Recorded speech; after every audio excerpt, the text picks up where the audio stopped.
than 200 people in here, and between them, there's only one bathroom. In a room full of so much despair, so long as I'm in focus, the story just sort of tells itself. I pretty much just have to hit record. We filmed during mealtime. We were told by the migrants that this was the only meal they got. People who ran the detention centre said that they were actually fed a number of times. They're given food in an enormous bowl that is the sort of thing you'd feed animals with. They're suffering, they're lethargic because they're not getting enough to eat. Many of them are sick. How difficult is it to look after all these people? Very difficult. They are trying to go to Europe.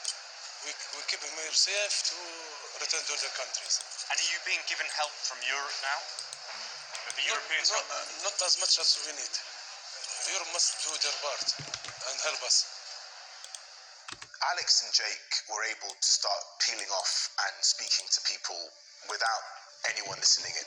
It was a case of distracting one of the wardens. They saw us as a window to speak to the world. The minute you start to speak to these people one-on-one, you start to hear nothing but desperation. People falling every day because of hunger, you know? We see brothers falling down. We can't even help them. Every day things getting worse. Most of the people we spoke to said that they were not being well treated. They were being violated and abused routinely. This is Brazil. They treat us like criminals. You were surrounded by the sights and smell of people who were desperate, people who had nowhere to go, people who had no idea where their life was going and where they would end up. What will you do now? What will happen to you now? You know,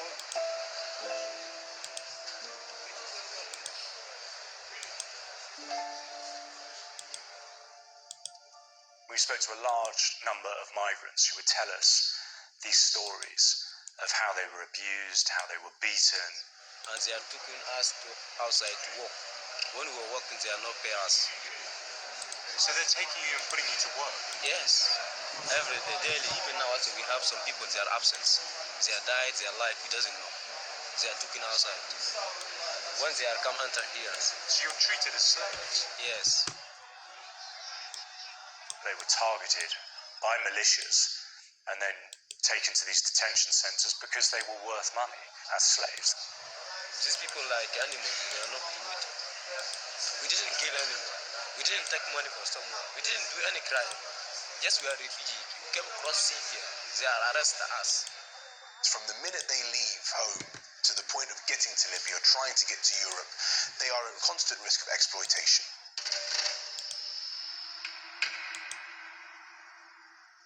The men and women in this detention centre are separated. Hello. So we walked into the women's quarters, but it didn't look like great conditions. Through here?